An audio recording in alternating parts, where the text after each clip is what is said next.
Holy Walt Disney's frozen head, Batman!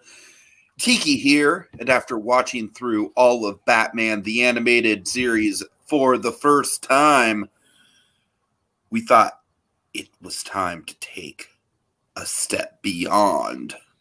Dragon, tell us why we're here. Well, you see, folks, long ago I made a vow to educate Tiki in the ways of Batman the Animated Series, serving as his spirit guide to Gotham in a way, but that was the past. And we must now enter the Batman's future. With that, we're talking Meltdown. That's right. Dragon, this was fantastic. Legitimately fantastic. I fucking love this episode. Yeah, I've been hyping this one up ever since we had Golden Comfort. Honestly, again, this was the finale of the Mr.Freeze story. Yeah, I've been excited to finally get to it, and it did not disappoint, my friend. I mean, it honestly. I mean, Sub-Zero, is kind of its own thing, but like I would honestly wager to say, like, this might be a hot take. I don't know. This might be even better than the original Mr. Freeze episode. I mean, this is fucking damn good story. Wait, you mean Heart of Ice? Better than Heart of Ice? Heart of Ice, yes. Really? I mean, I know that's a bold claim, but there's just a lot going on here. I mean, it is good. It's great. Don't get me wrong, but I'm saying that is like the highest. Like, that's an Emmy winner, Tiki. No, I know. Probably a bold. I guess with Heart of Ice, going into it, I kind of knew what to expect. Like, I'd seen it's one of those things where I've seen kind of the iconic images from it already. But this, I don't know. I mean, first and foremost, tell me, Drake, I'm curious, did you think at all that do you have any anticipation that I was possibly going to make a Walt Disney's Frozen head joke for the Holy? Yeah. Yeah, you did. I mean, to be fair, we did like the Grant Walker thing, with Deep Freeze, which is literally we had a Walt Disney character as the bad guy in that episode. So right. So, yeah. So it just fits. I mean, just that alone, I mean, like somehow, I'm sure I've probably seen Mr. Freeze's only head design at some point. I mean, it'd be shocking if I... Cold Comfort, Tiki, yeah. Right. But I mean, it still just kind of like slaps you on the face when you just see it in the context of like, and it's an episode and he's just like this now. So yeah, I definitely a lot of good stuff going on in this episode. Ironically enough, a little light on the actual Terry McGinnis side of things, if anything else. I don't know. I think he was well represented this one. I don't know. He was thinking. Dragon, I need my goddamn raves, man. You know what I'm looking for. You know what I want. Crazy. I don't think the dramatic Mr. Freeze episode is the episode to do the rave stuff in. But wouldn't it have been so much better if Mr. Freeze did go to a rave, though? No. You crazy man? No. Anyway. No, instead he just went to Florida, which is what the scene where he steps outside is like. All right. Anyways, let's get into it, Dragon. What's the background you got on it? The background's really interesting on this. So, the director on this was the great Kurt Gaeta, he's kind of like the chief director of all the Batman Beyond episodes. He doesn't direct every episode, but he's kind of like, this is a guy who really he's been with them since the beginning. And to kind of close the loop here, he started off as a board artist on Batman the Animated Series, and one of the first things he boarded on, Heart of Ice.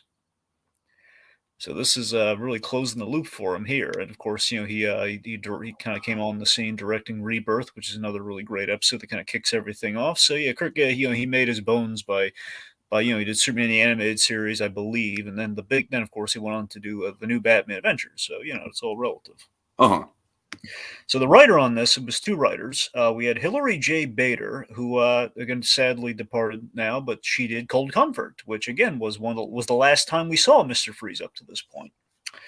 And the co-writer, of course, very wonderful co-writer, the great and powerful Alan Burnett. Yeah. Weekend at Bernie's. AB. Oh God. It's Burnett AB.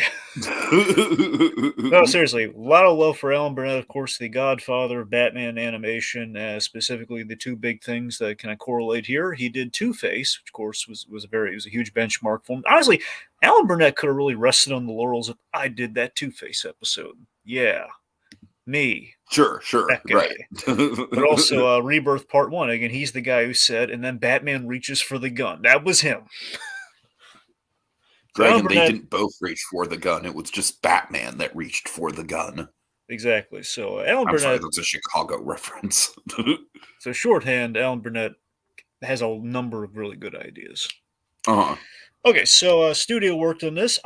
This is the only time I'm ever going to get into it just for the Mr. Freeze of it all, because this episode was done by both Coco and Dong Yang. Big surprise there, but for historical kind of purposes here, Coco really bursted on the scene. I want to say the first thing they Oh. did was Sub-Zero, which of course was the big Mr. Freeze movie in the middle of all the Mr. Freeze stuff. Uh-huh. And they also did, in this combination of Coco and Dong Yang, they did Cold Comfort as well. And also Dong Yang itself, back before there was a Coco, did Deep Freeze. So all the Mr. Freeze episodes are represented in this episode.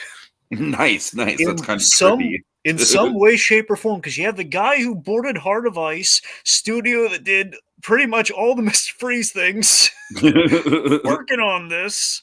It's pretty impressive. Anyway, Cool, okay, cool. so in terms of the story in this, so here's what I get into. So as I mentioned before, and it's very important here, the rule on Batman Beyond, as I stated before when we introduced Ink, they were not going to do the easiest thing they could possibly do, which is, hey, let's do the Beyond versions of all the villains. Let's do the future update on all the classic heroes, because it's too easy, because then we'll... Granted, Mr. Freeze with his head in a jar is literally like the epitome of that. Well, I'm getting there. Just give me a second. Okay. So that's what I'm saying. So on principle, that was their belief, but then they ran into, in Batman Beyond, you will see only 4 exceptions to this ever. Okay, and Mr. Freeze obviously is one of the king exceptions there. You can probably ascertain Return of the Joker is the other. Right. And then there are 2 others which I won't tell you. Technically, isn't Return of the Joker? Isn't that technically not the original Joker? Well, you're not. So by that logic, then yeah, sure. Let's not split. The point being, I know the twist in that movie. The point being, though, Joker, at least the Mark Hamill Joker, comes back in some way, shape, or form. Okay, not these kids dressing up as Jokers. That's the difference. Sure, of course. Anyway, it's just a single kid dressing up as Joker who happens to have Mark Hamill's voice. All right, I'm sorry. Point being, there are 2 others you have. There's just going to be no surprise when we get there, is there? Well, we'll see. There are things you have not seen the uncensored version, so there are things. This is true. Anyway, point being, there are 2 you have not seen yet. Okay, there are 2 other kind of ones that we're going to bring back in ways I don't think you're going to be expecting. So that's all I'm going to say. Point being, so there are 4 exceptions to this ever. So when they did it very importantly. Importantly, they did it naturally. So they were not shoehorned in. Like, hey, Penguin's a robot, or the Riddler's a computer program. They didn't do any of that. Oh man, the Riddler being a computer program, that actually physically hurts, because it's so I could realistically see that being done. Yeah, and so they did not do that, thank goodness. So the idea of bringing Mr. Freeze back, I want to say, I can't say authoritative because it's kind of joked about historically, so it's kind of hard to how much this is just them kind of making a joke about it, but it sounds like it was joked in the room, like, hey, let's here's what we're not going to do on the show. And then it was it was lingering in the room, like, well, we do love Mr. Freeze, and he has been in every Batman show that we have done. And obviously, he was the most important thing we did possibly in the history of animation with Heart of Ice, quite possibly. So it does stand to reason we should consider bringing Mr. Freeze in, and we do have a legit reason to bring him back, given the immortality because of the ice thing.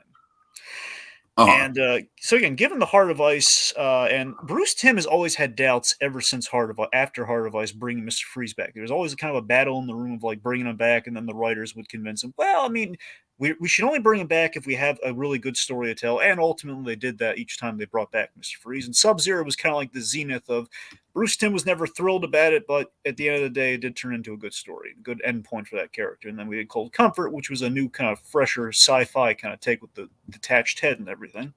So Paul Dini joked in the room, at least the way the story goes, he joked in the room, Mr. Freeze's head would be in Bruce Wayne's refrigerator, old Bruce's refrigerator. So essentially, in like a little thing, and the gag would be he would open the fridge, they get like samples or a lab or something, and Mr. Freeze would yell at him, "Oh, Wayne, I'll get you for this," and they would just slam the door in his face.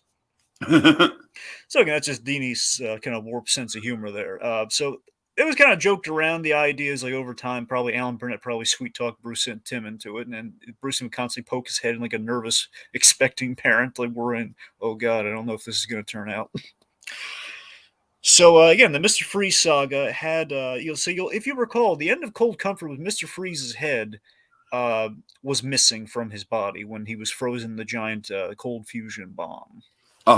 So essentially, what happens is you have all these great animated series tie-in comics, which we have now brought back in an excellent way with Burnett and Paul Dini writing. But back in the day, you had a bunch of these animated series tie-in comics that were really good and could fit into the show, and they did fill in the blanks a little bit as to what happens between the new Batman Adventures and Batman Beyond. So if you just want to take it for what's on the screen, you could just read it as, okay, when Mr. Freeze's head got lost, it was found by Wayne Powers in the future. Or you go by the tie-in comics, and there was this really good story that Nora Freeze, when she came out of it after Sub-Zero, Victor Freeze's research saved her life. She remarried, and Mr. Freeze respected this. He wasn't angry about it all or anything, and he was framed for a crime. And she sought him out, and they had a really touching reunion in the Arctic. And then basically there was a fight and everything, and with Batman, and his head ejected from his body as his robot body blew up. So his head was yet again missing, and that was it. And then basically he was then found for this episode. Mm-hmm. So just in general, that's like the one contextual thing where you don't need it, and clearly it's just in case you're wondering what the heck happened to him to have his head found. That's essentially what honestly, Dragon. I really didn't need that information. The one piece of information I really could have had was the fact that it was a little bit of a stretch to me how the Stephanie woman is just kind of what is she like trying to lead him on romantically or what? That's like the context that I could have needed a little bit more of. I'm so glad you mentioned that, but we'll get to that when we get into the conversation. Okay. But point being, though, I'm just saying either way you slice it, Mr. Freeze's head got separated from his body, and that's where we find him at the top of the episode, whether it be the tie-in comic story or where the episode Cold Comfort ended. That's for the audience to decide. All that, you're all caught up now. Let's get into it. All right, let's do it. Okay, so we have a bit of my favorite element of the new Batman suit, the Batman cloaking device. Yes, camouflage mode. Yes, so Wayne Powers has been dumping radioactive waste into the Gotham Harbor at the docks. I theorize, my headcanon has always been that's because Derek Powers is dealing with his new irradiated form. I think that's why there's so much. That's kind of the vibe I got. Yeah, there's going to be a lot of. He's basically shedding a full skin of radiation every day. Essentially, containment suits, and either the suits are just him trying to expel radiation. Perhaps that's leading to all of his excess, for all we know. Anyway, so Batman interrupts them at the loading dock, loading everything onto a barge to probably dump it in the water somewhere while the Coast Guard's on break or something. Anyways, he's in cloaking mode. We have some cool fight here with the the cloaking stuff at play here, and it's really nice to see him take care of business and foil some thugs because he hooks the axle of the truck, and then he's taking these guys out. I'm not gonna lie, it's a little bit fight at the beginning, but that's okay. I give it a pass because we're establishing the toxic waste of it all. So yeah. Plus, it's cool fight. Sure. Yeah, we do it invisible before. No, you're right. You're right. Anyway, so this is again to show you the difference in how Terry McGinnis operates here. You think he's about to have to interrogate the lead thug here in the Victorian garb. And then he notices there's a phone in this guy's pocket, so he kind of tosses him aside, and he's calling Derek Powers himself, which is a really hilarious idea.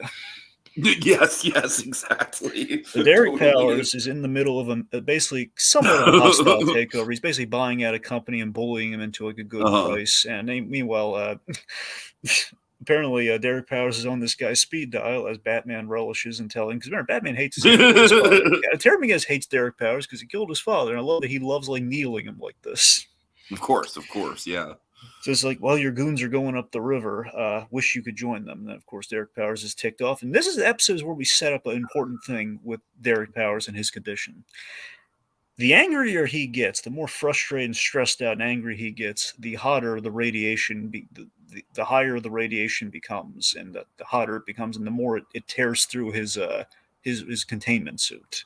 It's a really good counter to Mr. Freeze himself, and I think it was super smart to basically have the Mr. Freeze episode be a backdoor pilot for like the full version of him that we're gonna get.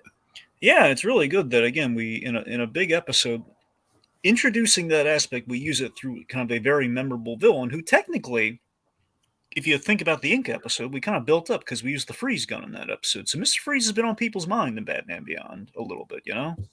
Uh-huh.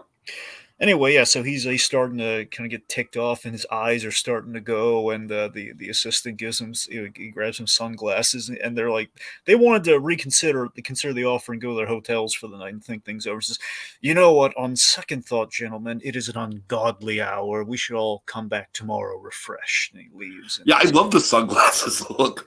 It's just there's like no excuse for it at all. Nope. It's like, you know what, guys? I feel like I'm gonna rock the sunglasses inside look. Yeah. Because we established in that Batman, it's nighttime right now. Right. Yeah.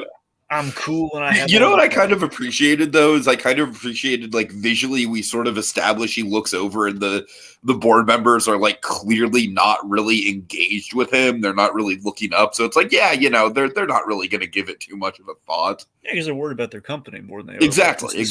Right. Like, okay, fine. He's lost his senses. That's good for us. Okay, we're not. All right, so we check in with the Blight situation. Essentially, the doctors are expositing that they keep making these skin suits, but again, his the more he loses his temper, the more basically the radiation's getting stronger, the more he loses his temper, and which means that's not good for him keeping up appearances the way he's trying to do right now.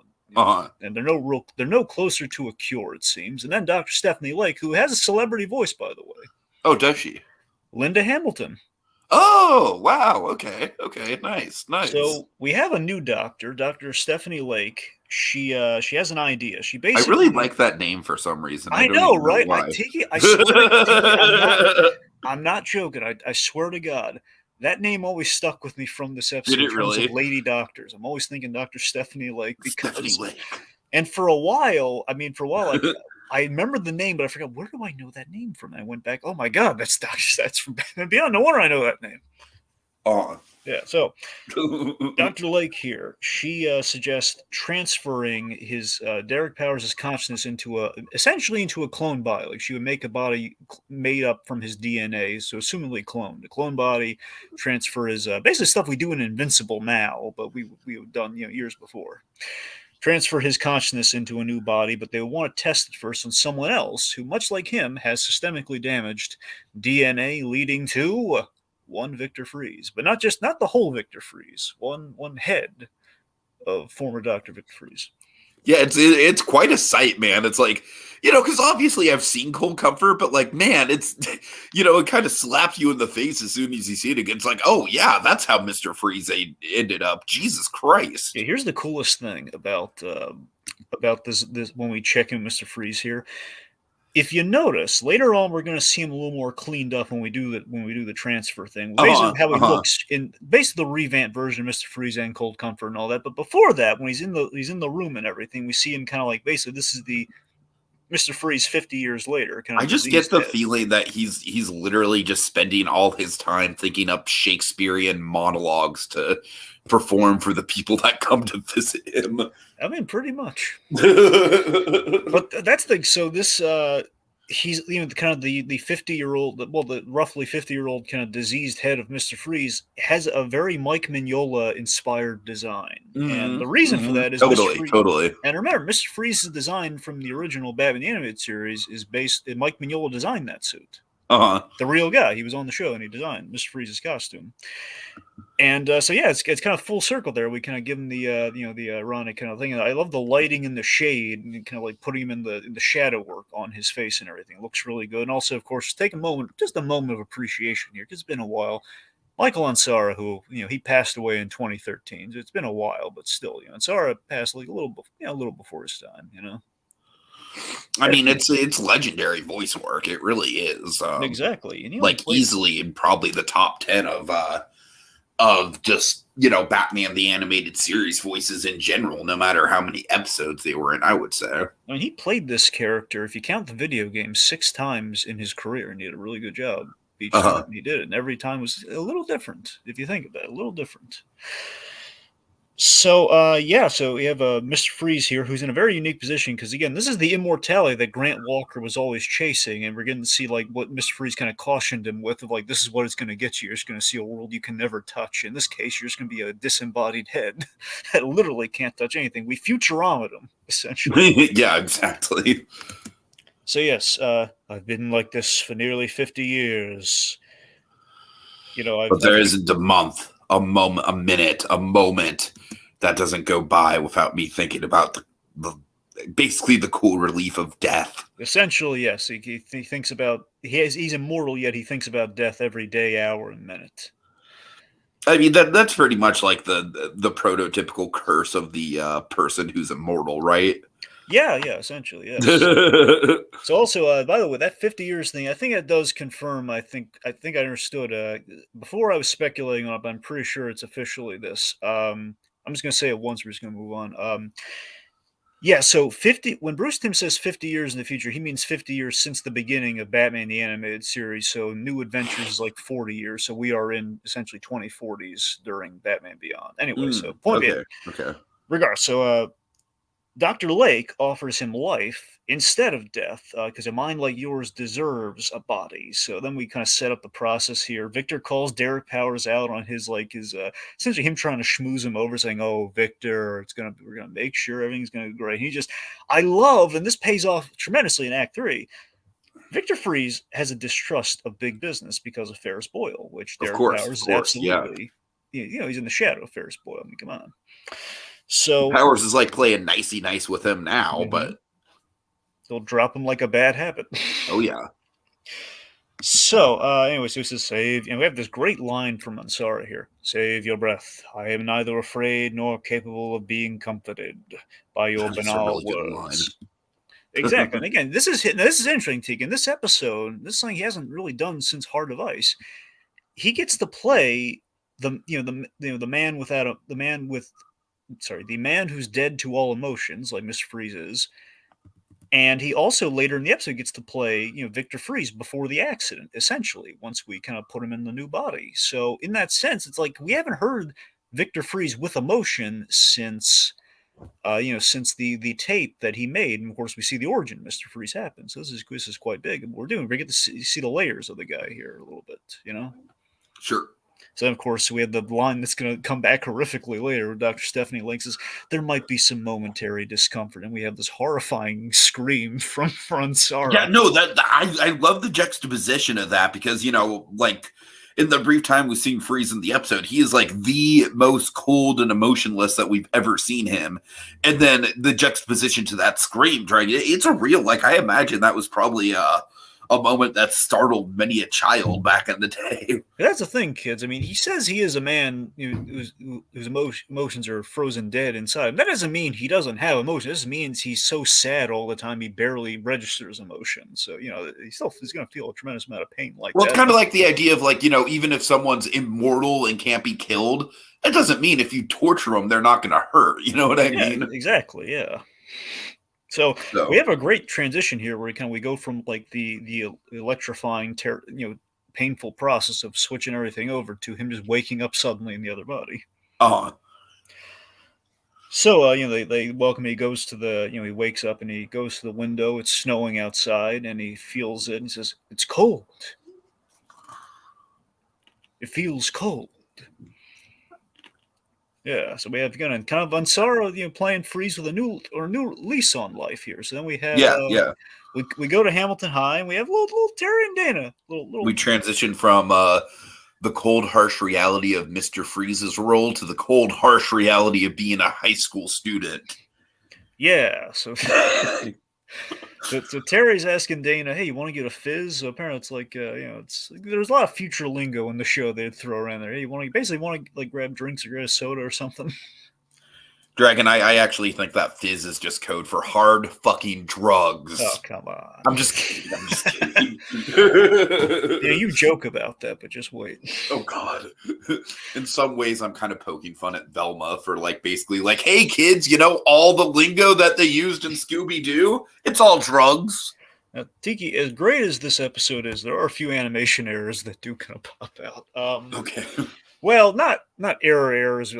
Dragon, you notice animation errors way more than I do, I think. Well, honestly, just with something I've seen like a bazillion times. Yeah, that's what I'm saying. If I'm just watching it for the first time, it's odd even gonna register with me. Well, one's more of an Easter egg. This one's actually a legit error if you look at it. Okay. It's like if you want to split hairs, earlier on, wait a minute, his head should have looked like the Mignola head when it got shot the heck out of, but that wouldn't have animated well, so they didn't do that. This one, actually, if you look at this episode, they tried to give it's a thing in animation where many a times they try not to give characters different wardrobes because it's hard to check and they have to draw it instead of using the model. Right. So this episode they gave Terry and Dana and Bruce kind of different. Bruce has a jacket on and Terry has. I do like Bruce's jacket. No, Bruce's jacket is good, and I think that one actually does come back. I think it's just the official jacket they gave him, but beyond that. Terry, they gave him something other than his brown jacket with the two silver things on it. So, and Dana had kind of a red version of that, and Terry has a tan version. But if you notice during that conversation, asking her out for the fizz, she's the jacket switches colors. I think briefly, his turns red, then it's brown, and it's they're swapping colors, and then it's. If you really look, it just I don't know, Drake.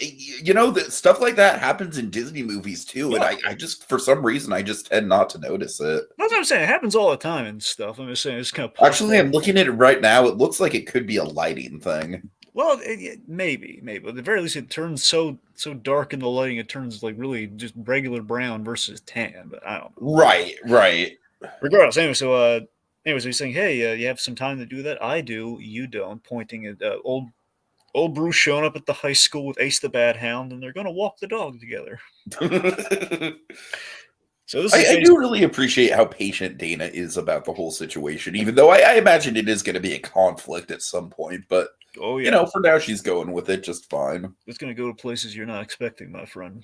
Ooh, interesting. There's one episode in particular, but it's not going to be for a while. All right. It'll be memorable. So, let's see. So they're having a little walk and talk here, and he's showing him the press conference that Derek Powers had earlier today about he's welcoming Victor Freeze back, saying he's repented for his crimes, and this process could be used to help millions, really himself ultimately, but millions. So let's see. So he instructs Terry to follow Freeze. I don't trust him. Powers or Freeze? Neither. So Tika, this is the big thing of the episode we got to talk about. So. Looking at the history of the Mr. Freeze arc, looking at Heart of Ice in particular, Heart of Ice in conjunction with this episode, from where we start to where we end, Batman's at his most compassionate in his war on crime in Heart of Ice, because he feels for Mr. Freeze, he feels really bad about what happened to him, and he wants justice for that guy, and he ultimately gets justice for him. And also, he goes on to Sub-Zero, where he helps his wife. He saves his wife's life, Anyway, so here we have a very hardened Bruce Wayne. You and I sat through a lot of really good episodes in season 3 of Batman the Animated Series, in which Batman has done this dance too many times on seeing all these villains trying to reform, and it all goes belly up. So this is, after all of that, he's just lost all hope at this point. And that exactly is why I think this episode hit so much with me, because I love seeing that with him, and I expect that this is going to be something that's going to be a reoccurring thing. I mean, that's the thing that what we do with that, Tiki, is that we have the dichotomy of you have Bruce kind of been very much the cynic here after all the optimism's kind of been sucked out of him, and we have Terry who is embodying what Batman used to believe here in terms of Right. he's hopeful for Victor Freeze, as we're going to see later in the episode. And again, he's kind of coming into it completely blind, then he'll see it firsthand. He'll form a very different first impression of Victor Freeze that Batman did not have. Anyway. Yeah, I really do love that juxtaposition.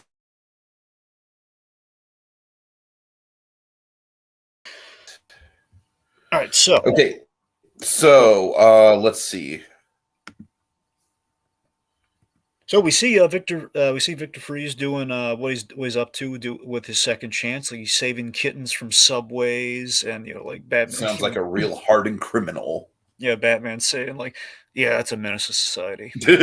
That's probably one of my favorite lines of the episode. Yeah, we do. That's the wonderful thing about Batman Beyond, because Will Friedle's in the role. We do get some of his quips. Yeah. All right, so we go to Gotham Acres, which is a cemetery. And we reveal that they buried the Mr. Freeze skull, the original head, as a symbol. That's freaking crazy to think about. Yeah, so they buried the symbol, symbolically they kind of buried, the old version of him that was all bad and everything. They put it in the ground, and we have now. Tika, this is the scene you were alluding to earlier that we should talk. Yeah. Because like in this moment, it really does kind of feel like they're.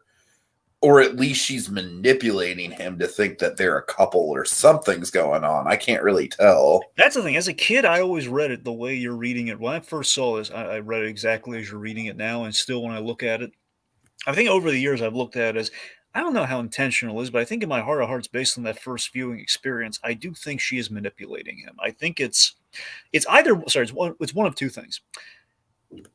Full context apply, because if you look at all the stuff with the animated series tie and stuff, it's that Nora Freeze kind of fell for the doctor that performed the operation that Victor Freeze came up with, and so the idea that you kind of fall for your doctor. It's the old like Back to the Future thing. You fall. It's like the nurse is falling over their patient sort of thing.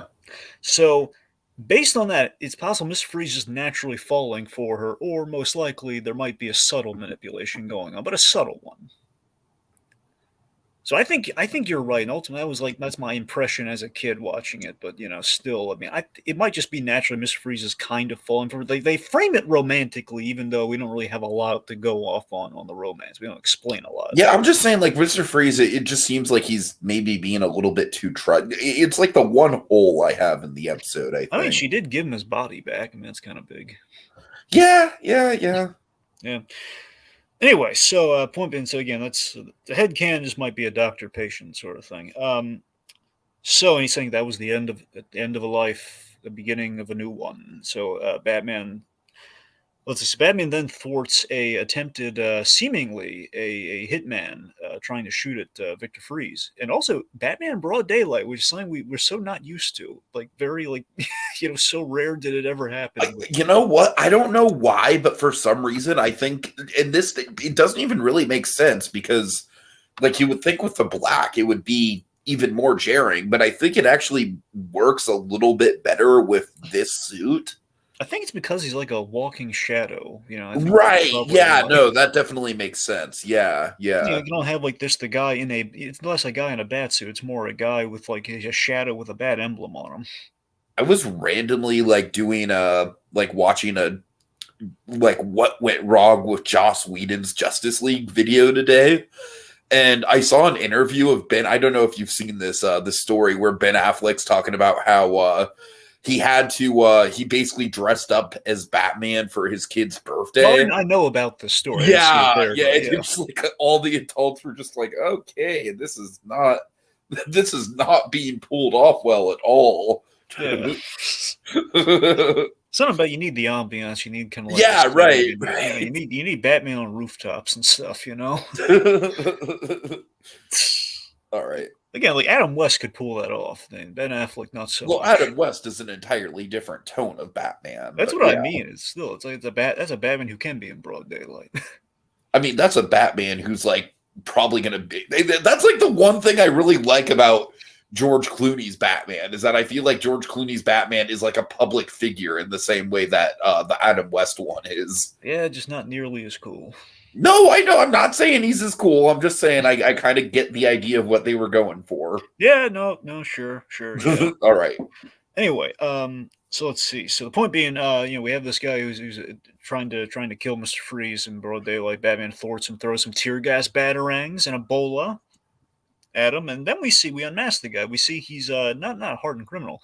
He's a desperate man who's like, no, he's got to die. The monster's got to die. And we see he's just this aged guy. This aged guy. There's a moment here where Freeze just looks at him very earnestly, and he's like, well, what did I do? I for some reason that really sticks with me. That's like one of the lines of the episode for me. There is always kind of like, did you ever get shades of Boris Karloff from Oh Victor? Yeah, no, for sure, absolutely. Yeah. Those got shades of Boris Karloff from Victor, from the animated series take on Mr. Freeze.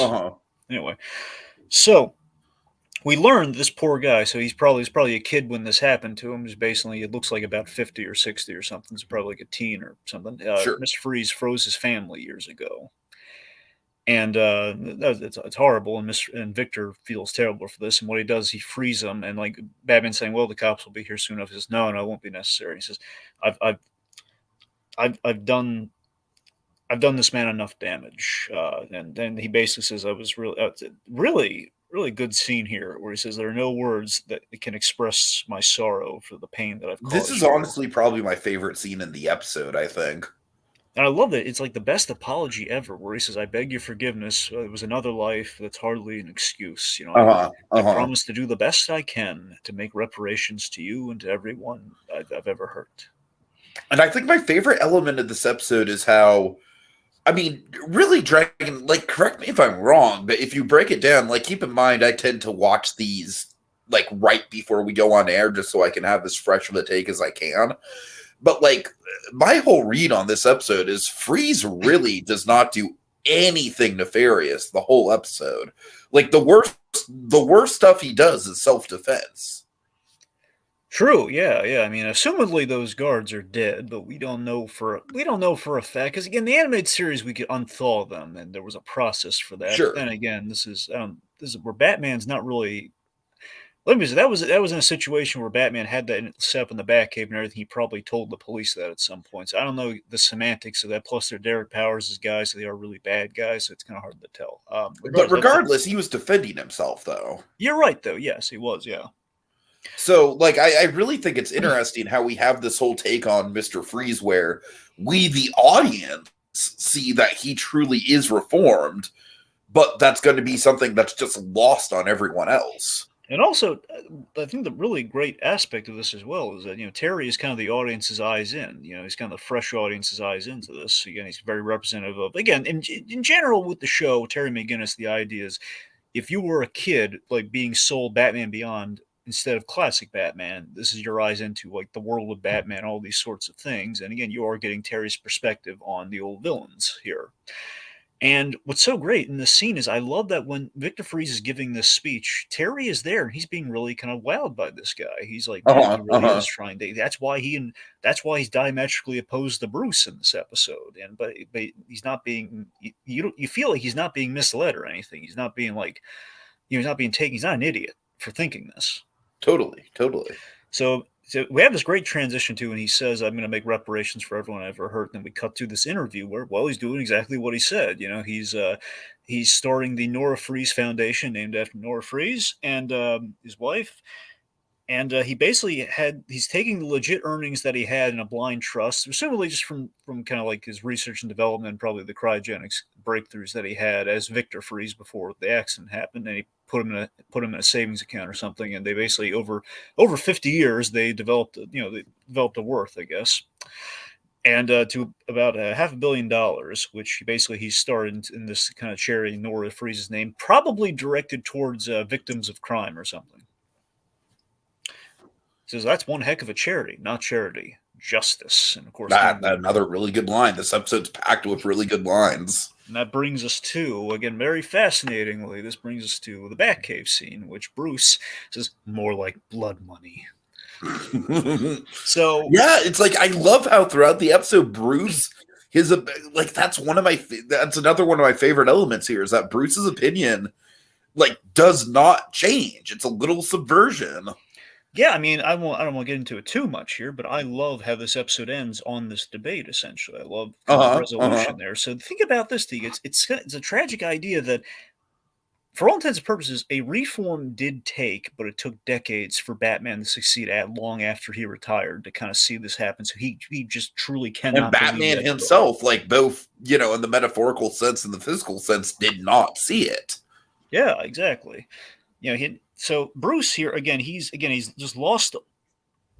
And just looking at the heart of ice of it all here, again, Bruce Wayne, who at this point he's just lost all hope that he had way back when, because at every turn he's tried to help Victor Freeze, and the last encounter that he had, presumably, with Mr. Freeze was a negative one, in which that was the Mr. Freeze who was like taking away everything everyone ever loved. So the cold comfort Mr. Freeze from New Adventures was the irredeemable Mr. Freeze. So that did not help his opinion change on Mr. Freeze. He knows he's far gone. So that was like the worst thing. Again, this is like the Mr. Freeze that probably killed that one guy's family that Tom Peace is bringing up. He just froze that guy's family to death.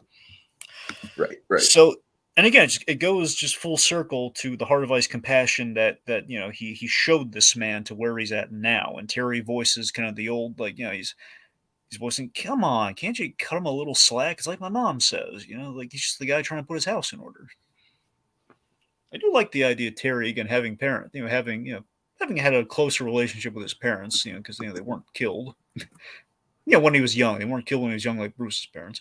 In fact, Mary McGinnis is still around, and she does have opinions on the news matters and such. And again, I don't know, it kind of gives him a nice home life kind of setup. We're going to see a lot of that more kind of like develop through the show. But then that leads into what I think, Dragon.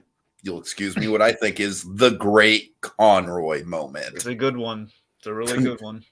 It's a cold draft that blows through that house. Yeah, just old Bruce is looking back, just on the past here. He just, oh god, it's. I just like that using old Bruce looking back on a past foe that kind of in a sense passes the idealism down to Terry McGinnis, but unintentionally. He didn't intend to do that, but Terry is looking at it the way old Batman did. Mm-hmm. Yeah, and yeah. So, but you're right though. No, that is absolutely the probably that might be the great Conroy line of the episode. I think you're right about that. Yeah. I think it just kind of sums up Bruce's whole take on whole stance on the situation pretty well. Oh, for sure, yeah. Okay, so after the broadcast, Victor's getting a little overheated, and he's just unfortunately it's not just the lights, and they think we don't work hard for our money. Yeah, Dragon, I did not know Gotham City was in Florida. Seriously, this is exactly how I felt when I was in Florida in September, walking outside every day, man. Like, it's just like, oh god, oh, this is miserable. So he learns this is not just the lights. He goes outside, and it's he's getting some air, and he's taking off the jacket, and then like the coat, and then we have the snow coming down. So presumably the implication here is that the snow brings him some comfort, which means his condition, his I think the idea it's not even all that warm out. I think it's just the fact that again it's not a below zero temperature. Right. That's kind of like honestly rewatching it. Yeah. That's definitely the vibe I get is that it's really not that warm out. But so the fact is his condition is coming back. It's basically the flowers for Algernon situation in which all the benefits are wearing off from the mm-hmm. He's reverting back to what he was. So he needs below zero temperatures to survive. And we're seeing him like in a room that's like 34, 35 degrees, and he's still kind of sweating. So Dr. Lake calls Powers and informs him of the dilemma and basically says like mnemonic agent, the DNA. Now, they technically got their science wrong on this, by the way. They misused a term. Basically, the solution here is like, if only we get a biopsy of his organ. So biopsy is something you take when someone's alive, not when someone. I kind of noticed that, yeah. Yeah, I mean, it doesn't seem like she's trying to knock him out. It seems like she's trying to kill him, right?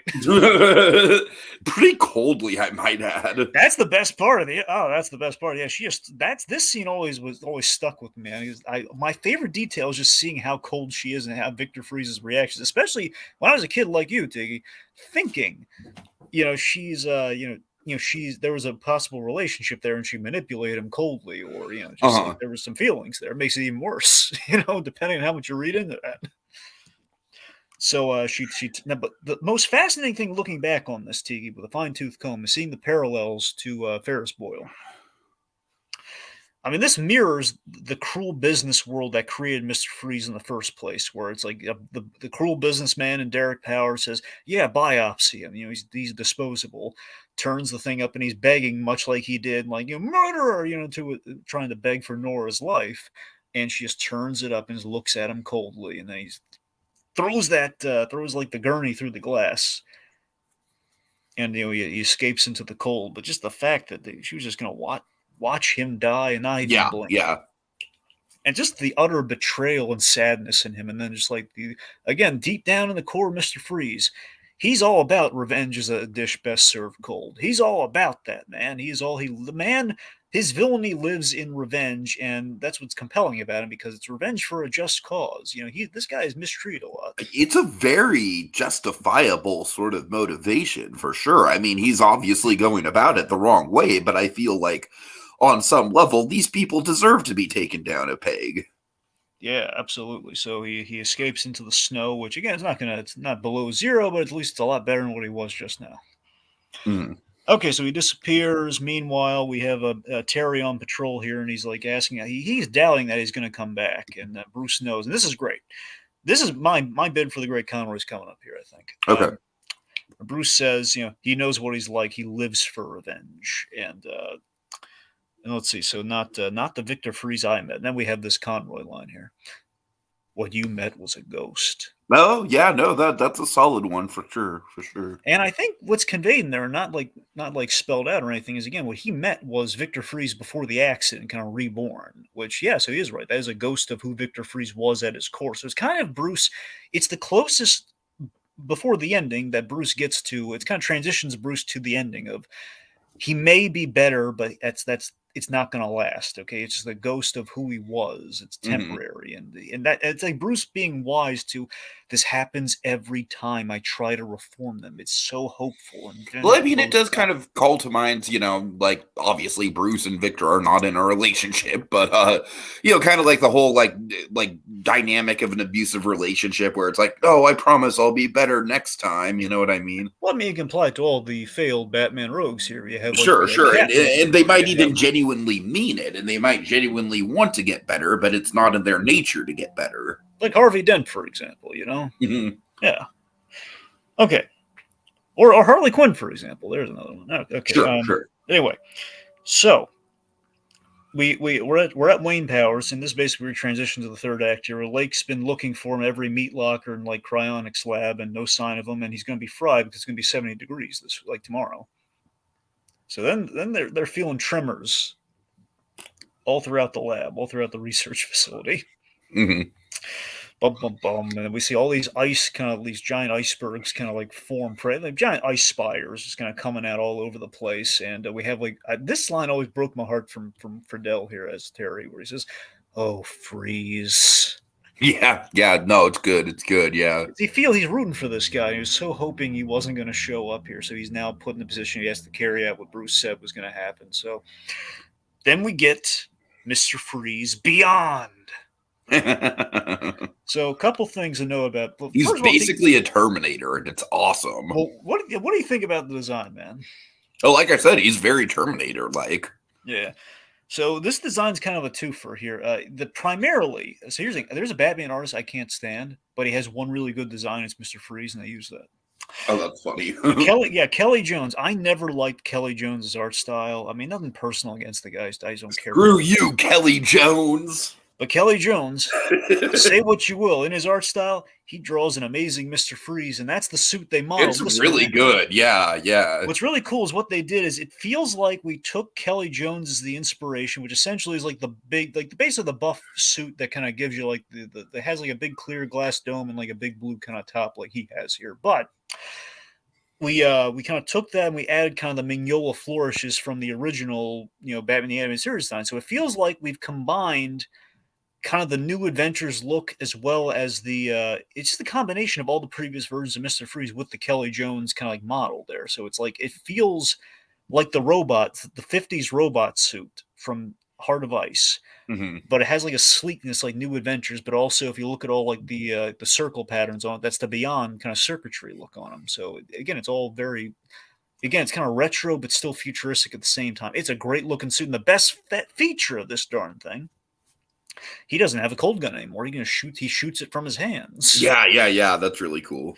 Yeah. I mean, and I like that we kind of Batman has the cold gun, so he can't necessarily build it necessarily from scratch. I mean, for all we know, and it's the fact that he kind of economized it. He put it in the hands, and a lot of people have over the years, like the new 52. At some point, they got rid of the freeze gun. They made like Mr. Freeze can naturally use his hands to do that. I think they were inspired by this episode. It's essentially Hydro Man, but with ice. I mean, kind of. Hydro Man's essentially the Sandman, but water. But Yeah. Fair point, though. Anyway, so then we have, of course, this great line. Mr. Freeze arrives. You have like this big, cool. When he just emerges, you're right. It's full Terminator, like the attraction, practically. He rises out of the ground. There's kind of the smoke and everything, and the dry ice, I suppose. And it says, "Something I kept in cold storage." Like if Mr. Freeze is going to make a pun, he's going to make it awesome. And then you're right, he does freeze all the guards in the iceberg. I mean, to be fair, they were firing at him. That's but the thing. These are Derek Powers' guys that essentially, like they try to kill people all the time. So they're not good. Are you sure this isn't like a Death Star independent contractor situation? I don't know. I mean, Derek Powers doesn't pay nice guys. That's fair. That's fair. Anyway, so part of his hiring quota. Pretty much, yeah. I mean, he hires like killers, maybe potentially soldiers with ethical questions. Oh, if possible. I don't know. Johnny Walker would fit right in. Yes, Tiki. John Walker, in case anyone's why is he talking about drinking right now? Okay, so Derek Powers he's trying to schmooze him over, and then of course Lake's trying to plead there, and then he freezes Derek Powers, which again, if he were any other character right now, he would be dead. So seemingly when he freezes people with this suit, it's really intense. I think he's like tripled the power of the freezing tech in the suit, just given how big it is. And he gets frozen. You hear him screaming as he gets frozen too, which is it doesn't tickle, kids. No, I imagine it doesn't feel like anything because you're frozen. Your nerves are probably frozen. Let's say, imagine if you could feel like if you could feel the lack of feeling, like getting frostbite on all the parts of your body leading up to your head. That's pretty brutal. Right. And then we have the momentary discomfort thing, which I could never describe the legit science here, but whatever it is, when she gets frozen, she has these giant icicle spires coming from her. So it gives the impression that the way he froze her, I don't know what he did, but it really hurts because she's screaming just like he was screaming earlier, and it's horrifying. Mm-hmm. Yeah, and that's the thing. Like, did Victor froze it? Sorry, I was looking at the. So did Victor freeze the doctor to the point where she shattered like glass? I think we don't see her body frozen, and we just see all these spires. So I don't know. Jury's out. We don't see her. Okay, anyways, I think he's laying waste to all the power security guys from the pilot. And he's basically making his way to kind of like somewhat of a reactor room, like not a reactor, but he's basically kind of like the power, basically where all the power of the facility is. He's planning on overloading the place to blow the whole compound up, which could endanger people and kill people who are on the premises that have not had time to evac, which is not nice. So Batman enters the scene here, and of course he's trying to reason with Freeze here because he's been rooting for him. Like, this can't be what you want. There's going to be more pain and suffering. And he's just like, I love Mr. Freeze has no exit strategy. This is a suicide bombing on a Saturday on a kids show, essentially. No, yeah, absolutely. I did get that vibe. Like, it was a little bit like if Pigeon Man wanted to take other people down with him, essentially. Yeah, this is essentially, like, no, when this goes, I go with it. He's and I love that he's suggesting because of this, he suggests that Batman. Oh God, okay, now I'm just imagining like a very dark version of Pigeon Man where he does terrible things to the bullies who went up to the bird cages. And basically, no, here's what he does. Okay, oh God. He has a pouch of birdseed, and he basically like he plucks the top, he tosses it like a hand grenade, and all the pigeons basically peck them to death. Oh my god! Either that or blinds him. Remind me who was there. I know it was Harold. Who else was I there? forget if it was Harold Stinky and that one kid that it was the kid who's missing the tooth. Right? Yeah, it's the kid who's missing the tooth. Yeah, I remember that kid because I keep remembering that kid because he was in the Torvald episode in which we kind of signaled through the room like, if you knock this kid's teeth out, how many does he have left? Anyway, because again, he was not that memorable aside from his look. So, well, he was basically a red shirt. So yeah, he was the proto Sid. Let's be honest. All right. Anyway, point being, it's a nice bit here where he suggests that Batman find a way, and this is kind of the classic Heart of Ice thing, where Mr. Freeze does have some reverence for Batman and people who've not really wronged him. So he's saying, like, and plus, Batman did save his bacon earlier on. It's like, hey, get out of here! I don't want to hurt you. Again, he's doing all this for revenge and ending his life, essentially. Just like, this compound is full of bad business and everything, which I kind of hate, and that kind of created me in the first place. I'm going to blow it up and myself because I can't take. I was betrayed, and this feels awful. I don't like this anymore. Anyway, so again, he gave Batman a chance, and he has to stop Batman because Batman's going to undo what he's trying to do right now. So he freezes him to a thing. You had your chance, and then oh god. Then Derek Powers, because of his special ability here, he melts right through that ice, and then he surprise attacks Mr. Freeze, and like is full on blight. And this is a hell of a way to introduce a villain. Like, I know we've been building this guy up for a while, but like I was not expecting to see him in act. I was thinking maybe this episode would like get us to the point where he's fully, where he's fully shed his skin and everything. I was not expecting to see him in a full-blown action scene this episode, and it was great. Not only that, we name him in this episode. Yeah, totally. So we have Blight versus Freeze here, and again, as our introduction to Blight, and he's doing a lot of really heat attacks on Mr. Freeze. And you got to remember, Tiki, with this, what he's doing to Mr. Freeze during this fight, of all the situations Mr. Freeze has been in that we've seen in the animated series, this hurts a lot more than chicken soup. Okay, this is like the worst radiation, the heat of the radiation that Derek Powers is giving off right now to a guy who can't be in. If that suit is cracked like it gets during this fight, this is the most intense pain Mr. Freeze has ever felt in his life, second to that momentary discomfort bit from earlier, I'd imagine. Right, yeah. So again, it's a brutal fight, really, when you think about it. For a guy who can't really take the heat, it's just like, and behold, there shall be a blight upon the land. Everything I touch shall wither and die. I love how it's like we basically spent the last few episodes with this guy desperately trying to cover this stuff up, but now he's at the point where it's like, fuck it. Again, it's the toxic businessman embracing the toxic power that he has. It's like, yeah, look at all this power. I'm a force to be reckoned with. Yeah. So let's see. So again, Bruce can't maintain visual link because Terry can't touch the top of his head right now. Mm-hmm. So Batman lends some assistance. He saves Freeze's bacon, which I think motivates Freeze to help later on. I like to think. Anyway, so then we have the official introductions between these two, because again, it's kind of like a Kingpin Daredevil thing, where this is the guy who's been foiling him over the radio for a number of times. He's not really fully met this guy outside of right before the origin. Because remember, he was shooting at him in that factory, and then of course he hit the canister, was turned to the Blight. So that was the last time they really met each other, mano a mano. Sure. And Terry doesn't know this is Derek Powers, by the way. In case that's not clear, he doesn't know who this guy is. He just thinks it's a new guy on the scene. Sorry, I just want to make that clear. It's going to be important later. Mm-hmm. So, a little fighty fight here. And I love Bruce on the other side of this. It's kind of like a little in the dark during this fight. Terry, there's something hot in that room. He says, you're no kidding. He's being blasted during this thing. And then he gets like a big radiation blast to the face, man. Ouch. Right to the face. And he's saying, Terry, the suit can resist radiation, but not radiation that high. Okay, basically, he has to fight him from a distance, which is the challenge when fighting Blight. This guy, he burns hot, man. Yeah. All right, so we have some fight here. Mr. Freeze is preparing a very huge blast. Terry makes a very rookie mistake here. He throws the batarang with the bat rope around him, which, of course, you know how it's going to go. He's going to zap him on the other end of that thing. Exactly. But thankfully, right before Terry's a goner, Mr. Freeze shows up with a huge ice blast that jettisons him from the building and into a lake. This is just going to be the last we see of him, I'm sure.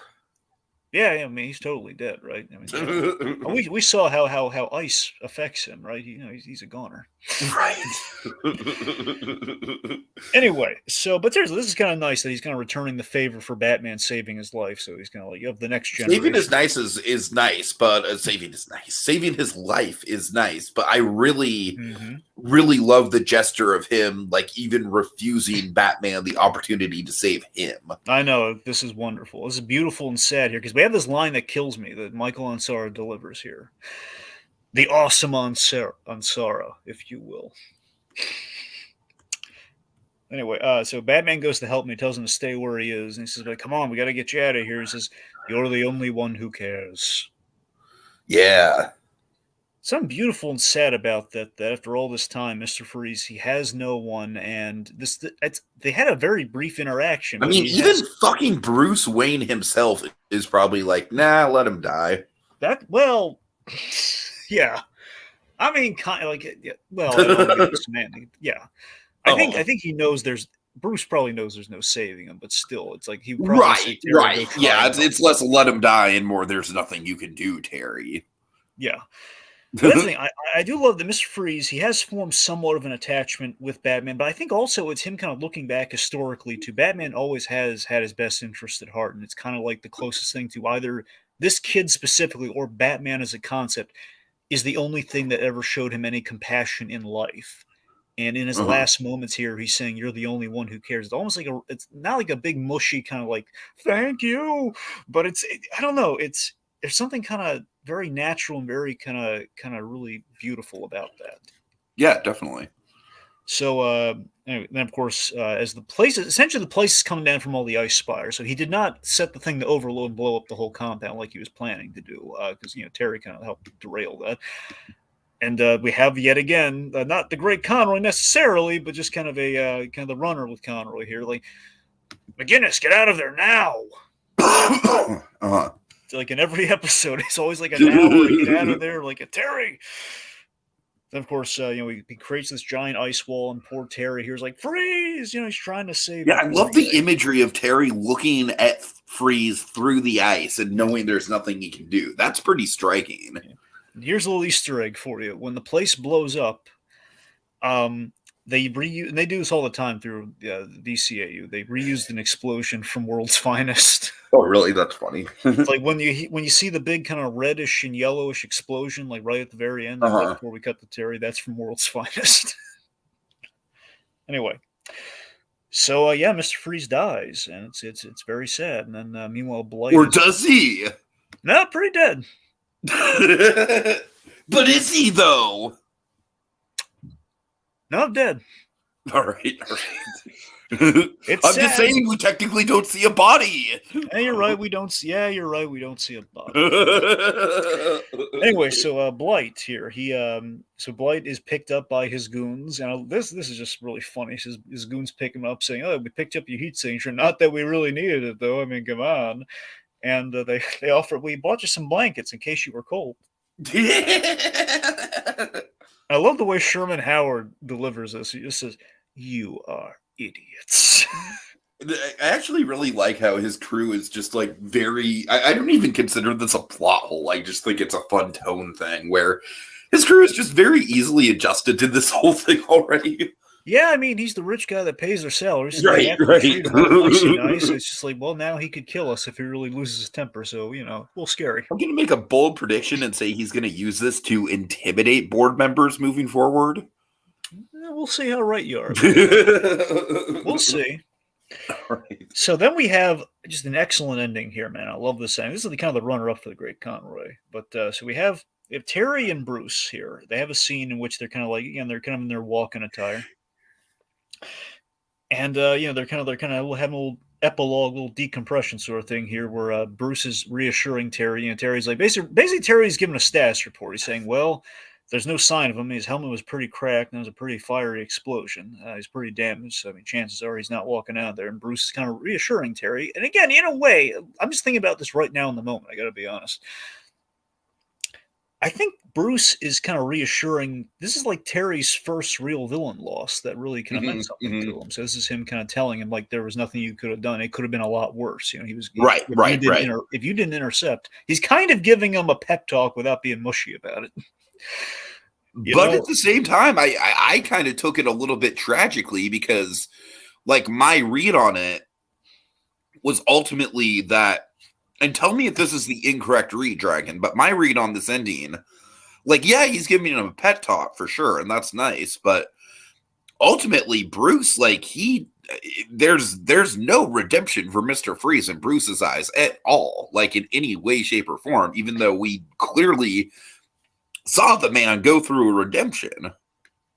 I think you're half right, Tiki. Let me tell you why. Because right after that, we have the whole, well, at the very least, in that line specifically we just went over, I think you're right. But then we have this bit where it says, like, Terry's admitting, well, you're right about Freeze all along. And then you had Bruce with the big line here, the runner-up for the Great Conroy. We both were. Yeah, no, yeah, you're right. So with that, Tiki, I think you're right in the sense of Bruce ultimately is right about Mr. Freeze, but I think he saw the gray in between. I think he saw that he was on the level about what was going on there, and in the end, it was just kind of Victor Freeze falling into the pattern that he always saw with him. He wasn't basically. I think Terry did instill a little bit of hope in Bruce, but it doesn't heal everything. He doesn't change him overnight or anything. I think it just basically woke him up to. Basically, it's Bruce kind of meeting in the middle, saying, we were both kind of wrong. You were wrong that it was going to be smooth sailing, and Bruce was wrong that he was it was all an actor, was like doomed from the start. That there was actually a chance there if the tragedy didn't strike Mr. Freeze again, Terry might have been right, and I think Bruce realizes that. So again, I think that's where I come down on that. I think it was just kind of a nice way I think it was a nice layered way Conroy delivered that at the end. All right. Well, I got to say, Dragon, just without question, I think this is the best episode we've had so far, even including the two-parter. I really think this is very much a standout. I mean, it really fires on all cylinders. It gives us, the classic Batman villain reformation, moral dilemma. It gives us some really, really cool introductory stuff with our main bad guy in the series. And I also like that this is very much, the more serious side of how Bruce is going to be operating within this, within this new format, kind of like, because I feel like the second episode out, we kind of got a little bit more of like the lighter side of how Bruce is going to be operating. And this is kind of like more of the yin yang of that. So yeah, overall, Dragon, this has definitely been the hardest Batman show yet. As far as like, I just want to binge it. You know what I mean?